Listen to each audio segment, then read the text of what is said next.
मैं अपनी बॉडी को लेके बहुत ज़्यादा सीरियस हो चुका हूँ अब।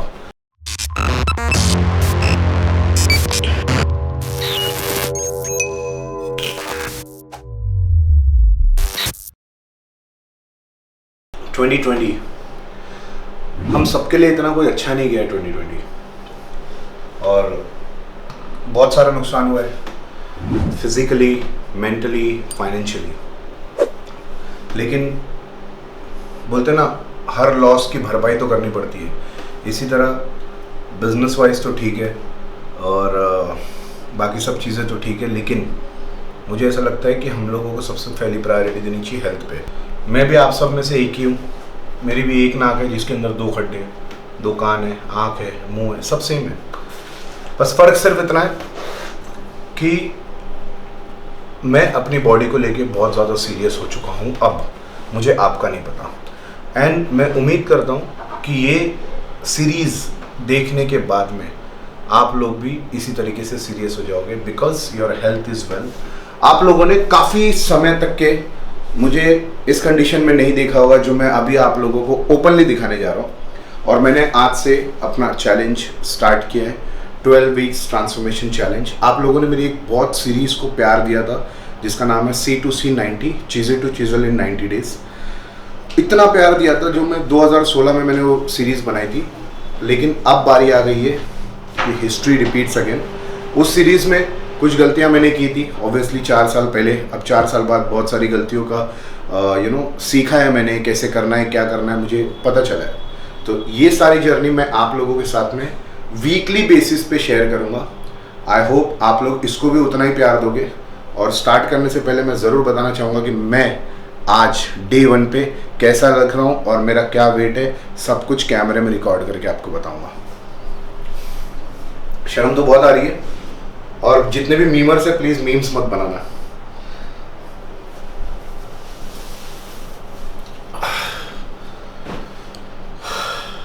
तो ये है मेरी current condition.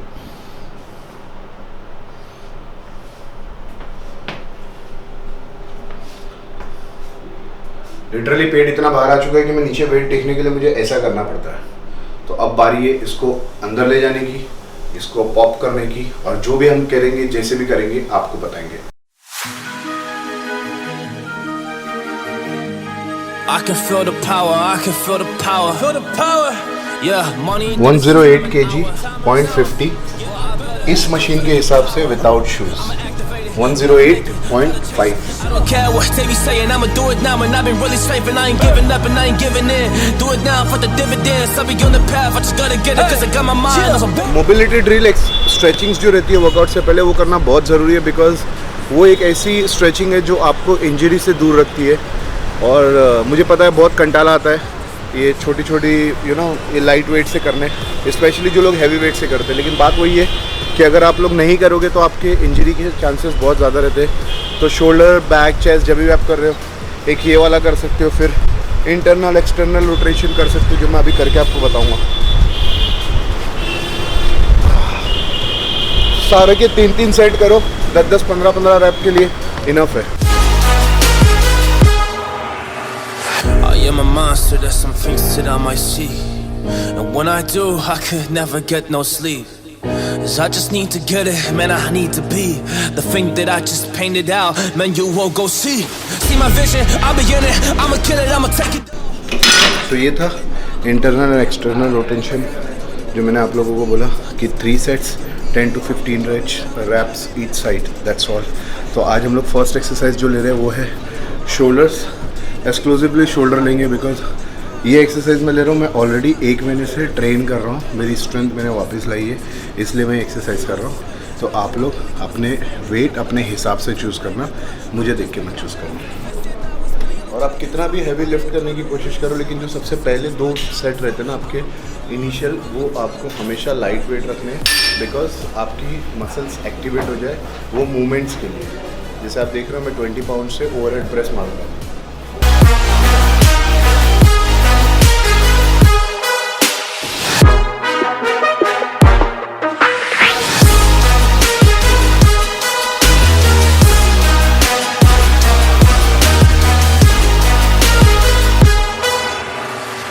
I am ready the fire. I got a million desires. Did I तो just जब भी हम लोग औकात से ज़्यादा वज़न उठाते हैं ना, यानी कि बेसिक वेट से थोड़ा सा हैवी ग्रेजुअली होते हैं, तो उसमें हमेशा सेफ्टी मेजर ज़रूर रखना।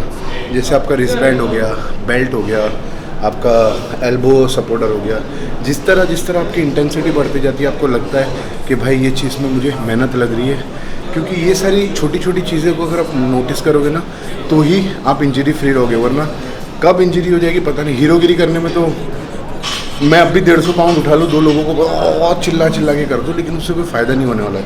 आप देख रहे हो, मैंने पहला सेट मारा 20 रेप्स, दूसरा सेट मारा 15 रेप्स, तीसरा सेट मारा 12, चौथा 12, पाँचवा 12। बस पहले 2 वार्म अप के लिए मारे, तीसरे 3 मेन थे। आहिस्ते आहिस्ते हर वीक ग्रो करूँगा। अभी ये बार 60 मारूँगा, अगली बार 70 पे जाऊँगा, फिर 80 पे जाऊँगा, फिर इस तरह ग्रो करो। यानी मुझ में भी अभी भी ताकत है। मैं 2 लोगों को दबा के बोलूँ कि यार 150 दे दो, आओ करके 1 रैप मार लूँ, लेकिन वो कोई फ़ायदा नहीं होने वाला। तो be careful about your injuries. छोटी छोटी मिस्टेक होती है जो आपकी इंजरीज़ को बचा लेती है। छोटी छोटी मिस्टेक होती है जो आपको इंजरी दे देती है। तो वो छोटी मिस्टेक पे ध्यान रखना बहुत ज़रूरी है। I am a monster, there's some things that I might see. And when I do, I could never get no sleep. 'Cause I just need मैंने इसके ऊपर ऑलरेडी एक वीडियो बनाई है। हाई रैप मारना चाहिए, लो रैप मारना चाहिए, हैवी वेट मारना चाहिए, लाइट वेट मारना चाहिए। अगर आप लोगों ने नहीं देखी तो इसी अकाउंट पे देख सकते हो जाके, मैंने बनाई हुई है। वेट उतना ही मारना चाहिए जिसका 80% आप खुद सेल्फ लिफ्ट करो। अभी जैसे मैंने 50 से 12 मारा, 60 से मैंने सिर्फ 10 ही मारा। मुझे लगा कि मेरे से सेल्फ 10 ही होगा। Obviously it takes time. Muscle memory रहती है, स्ट्रेंथ रहती है, लेकिन उसको वापस आने टाइम लगता है। आप बोलोगे आप 7-8 महीने से जिम नहीं किए, 7 दिन जिम करने के बाद में आपकी स्ट्रेंथ वापस आ जाएगी, तो ऐसा नहीं होता ना। It takes a little bit time, proper food, that is also matters a lot.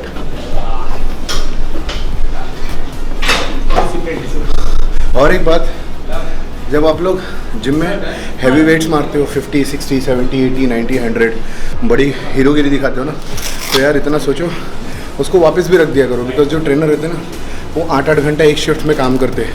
अब अगर आप जैसे 5 लोग जिम में आ गए तो उनको कितनी दिक्कत होगी। वो देखो कितना खुश हो रहा है मुझे देख के कि मैं वेट रखने की बात कर रहा हूँ। तो प्लीज़ जितना वेट उठा के मारते हो, वापस रखने की हिम्मत रखो, ठीक है।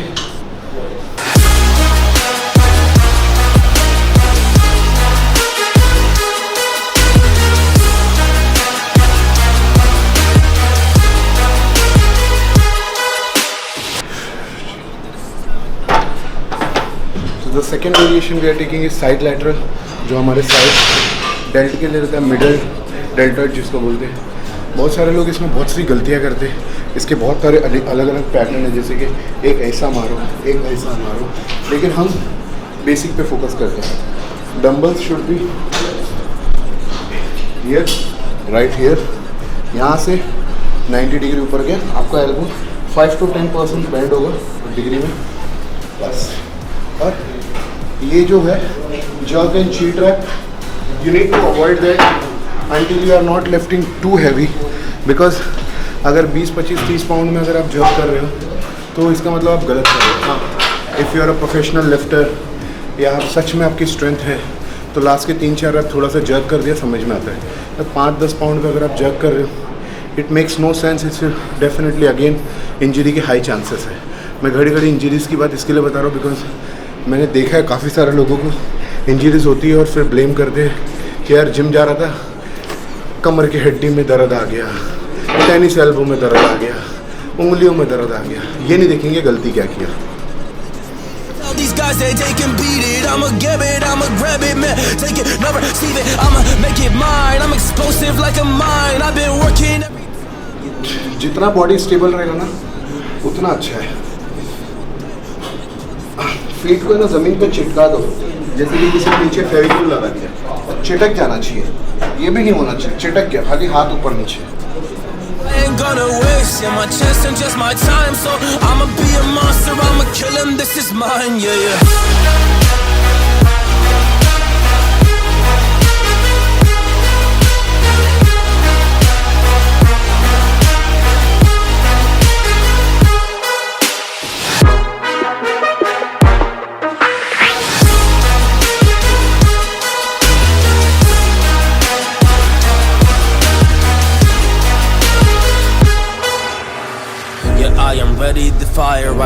million desires that I just need to go achieve. I just need to acquire, so I've been climbing up this ladder. तो केबल फेस पुल में ना बहुत सारे लोग मिस्टेक ये करते हैं। जो सबसे पहले सेटअप, काफ़ी सारे लोगों का सेटअप फेस पुल रहता है तो फेस के इधर करते हैं and then they try this way, that doesn't work. You have to take it top at अपने सर के लेवल पे आप रखो।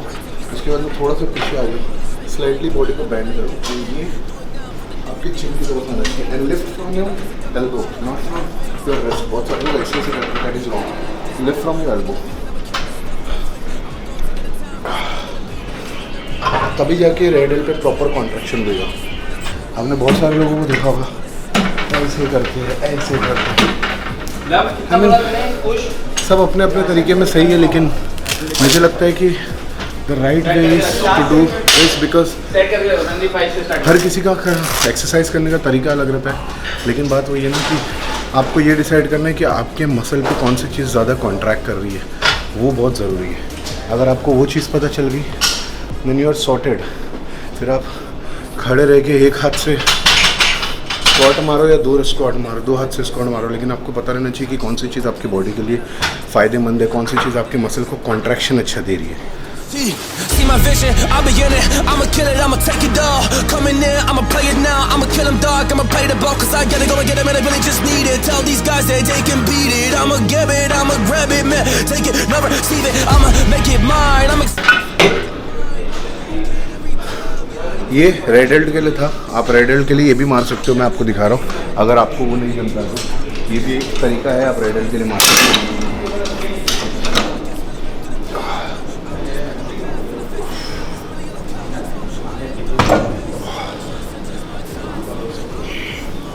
तो वही मैं बोल रहा था, जैसे हमने रेड एल्ट के लिए फेस पुल ही मारा, या फिर रेड एल्ट के लिए पैक डेक को रिवर्स करके मारा, रेड एल्ट के लिए हम लोग बार पे भी मार सकते हैं डंबल। बाकी तो सबके तरीके सही से रहते हैं, जैसे मैं हमेशा बोलता हूँ। और मैं कोशिश करूँगा कि जितनी सारी एक्सरसाइजेस मैं करता हूँ जो मुझे सूट करती है वो मैं आप लोगों को बताऊँ, ताकि आप लोग भी वो ट्राई करो और शायद वो आपको भी सूट कर जाए। बिकॉज मैं बहुत ओल्ड स्कूल वाला बंदा हूँ, मैं ज़्यादा मॉडर्न में नहीं जाता, मैं लॉजिक पे बिलीव करता हूँ। बिकॉज मुझे ऐसा लगता है कि साइंस अपनी जगह ठीक है, लेकिन अगर साइंस से मेरा फ़ायदा ही नहीं हो रहा है तो मैं कॉमर्स का स्टूडेंट हूँ ना, आप समझ सकते हो।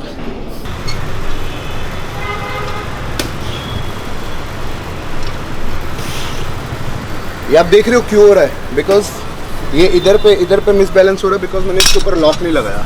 तो हमेशा याद रखना, जब भी आप वेट कर रहे हो, चाहे लाइट वेट हो हैवी वेट हो, लॉक लगाओ। बिकॉज गलती से अगर राइट वाला निकल गया, लेफ्ट वाला निकल गया, तो आपके कोई भी एक साइड के शोल्डर पे प्रेशर आने की वजह से शोल्डर डिसलोकेट भी हो सकता है, अगर आपके वेट हैवी रहेंगे तो, या कुछ भी हो सकता है यार। इंजरी पूछ के नहीं आती है, इसके लिए सेफ्टी लेना बहुत ज़रूरी है। मैं पूरे वीडियो में ये बोलते आ रहा हूँ, use precautions, use precaution, use precaution. भाई लॉक लेके आ जाओ मेरे लिए। तो last but not the least, हम लोग अभी जो एक्सरसाइज कर रहे हैं वो है फ्रंट रेजिस्ट। ये हम लोग कर रहे हैं बार पे। टेक्निकली ये होता तो फ्रंट डेल्टॉइड के लिए है, जो हमने ओवरहेड प्रेस मारा था वो भी फ्रंट डेल्टॉइड के लिए होता, लेकिन जब हमने ओवरहेड प्रेस मारा था तो ऑलरेडी शोल्डर फ्रंट डेल्टॉइड बहुत ज़्यादा पंप हो गया था, तो इसके लिए मैंने दूसरी एक्सरसाइजेस की और अब ये कर रहा हूँ लास्ट में।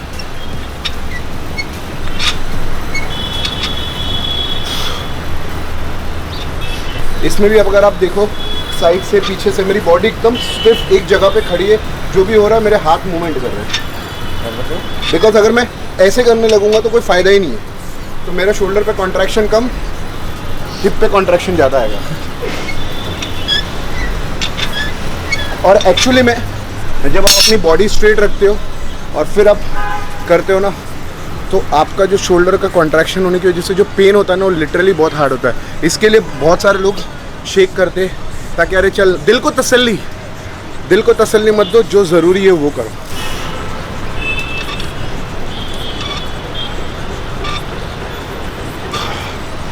तुम्हें पता है, अगर तुम्हें पता करना है कि एग्जैक्टली कॉन्ट्रैक्शन सही हो रहा है या नहीं, तो कैसे पता चलेगा? ये जो बार है ना, ये तुम्हारी नोज़ है ना, इसके ऊपर जाएगा ही नहीं अगर तुम्हारा कॉन्ट्रैक्शन हो रहा है तो। ये इधर तक गया, इसका मतलब कुछ तो गड़बड़ हो गई।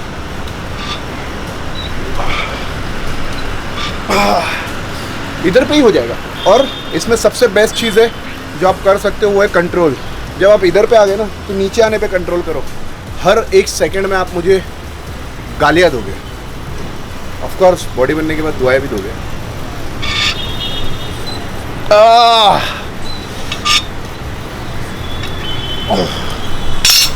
तो ये सारी एक्सरसाइजेस हमने कर ली शोल्डर के लिए, बहुत ही बेसिक एक्सरसाइजेस करी, बिकॉज ऑब्वियसली हमने अभी शुरुआत की है। आहिस्ता आहिस्ता इसको इम्प्रूव करते जाएंगे, वेट में बढ़ाएंगे, रैप्स में बढ़ाएंगे, सेट्स में बढ़ाएंगे।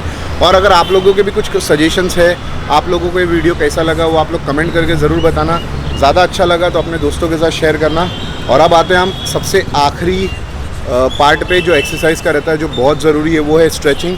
बहुत सारे लोग वर्कआउट तो कर लेते हैं अच्छा, लेकिन स्ट्रेचिंग नहीं कर पाते, बिकॉज उनको ऐसा लगता है यार ये देखो। तो शोल्डर की स्ट्रेचिंग होती है इस तरह, जैसे कि आपको एल्बो को पीछे पुश करना है। अब नहीं होता मुझसे, मेरे मसल्स भी टाइट है और फ्लेक्सिबिलिटी भी नहीं है, तो मैं क्या करता हूँ, इस तरीके से इधर पे लगाता हूँ और इसको मुंह के पीछे, बिकॉज आप जितना ज़्यादा स्ट्रेच करोगे ना उतना आपका फ्लेक्सिबिलिटी अच्छा होता जाएगा, और जितना आपका फ्लेक्सिबिलिटी अच्छा होता है उतना आपका मसल इंजरी फ्री रहता है।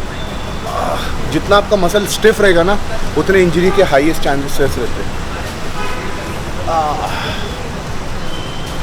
यार तो इस पर सिर्फ हैंग करता हूँ मुंडी नीचे करके, ताकि स्ट्रेच अच्छे से हो जाए, बिकॉज जितना अच्छा स्ट्रेच होगा उतना अच्छा आपका मसल रिकवरी में हेल्प करेगा। और अब मैं लूँगा immediately after workout protein shake, camera बंद करने के बाद, क्योंकि नहीं तो लोगों को लगेगा कि मैं प्रमोशन कर रहा हूँ। तो कैमरा बंद करने के बाद मैं इमीडिएटली प्रोटीन शेक लूँगा और उसके 20 मिनट बाद कार्बोहाइड्रेट कर लूँगा। ये सारी चीज़ मैं एक दिन प्रॉपर बनाऊँगा। इस सीरीज़ के एक एपिसोड में मैं ये भी बताने वाला हूँ कि मेरा डे टू डे मील क्या है, सुबह उठ के रात तक के मेरा मील क्या है, ताकि बहुत सारी चीज़ें मैंने बताई नहीं थी लास्ट टाइम और उससे सीखने मिला कि अब जो सीरीज़ करूँगा उसमें क्या क्या बताना चाहिए। तो एक चीज़ ये सीखने मिली कि मुझे A to Z, यानी कि सुबह उठते रात में सोने तक के पूरे प्रॉपर मील्स बताने चाहिए, वो एक दिन बताऊँगा। ग्रॉसरी शॉपिंग बताऊँगा, सप्लीमेंट शॉपिंग बताऊँगा, और रिकवरी मसाज, जो बहुत इंपॉर्टेंट टॉपिक है, फिजियो सेशन, वो भी कोशिश करूँगा इस सीरीज़ में बताने की। तो आई होप आप लोगों को ये वीडियो पसंद आया होगा। अगर पसंद आया तो रिक्वेस्ट करता हूँ कि इसको शेयर ज़रूर करना, और जिस तरह पहले वाली सीरीज़ को आपने प्यार दिया था, इस सीरीज़ को भी इतना ही प्यार देना। और जिन जिन लोगों ने पहले वाली सीरीज़ नहीं देखी वो मेरे व्लॉगिंग चैनल पे, उसके लिंक मैं नीचे डाल देता हूँ, प्रॉपर प्लेलिस्ट बनी है, आप लोग जाके वो पहले वाली सीरीज़ भी देख सकते हो। So thank you so much for watching this video guys, and hopefully आप लोग लाइक करोगे, सब्सक्राइब करोगे और शेयर करोगे। See you with another episode very soon.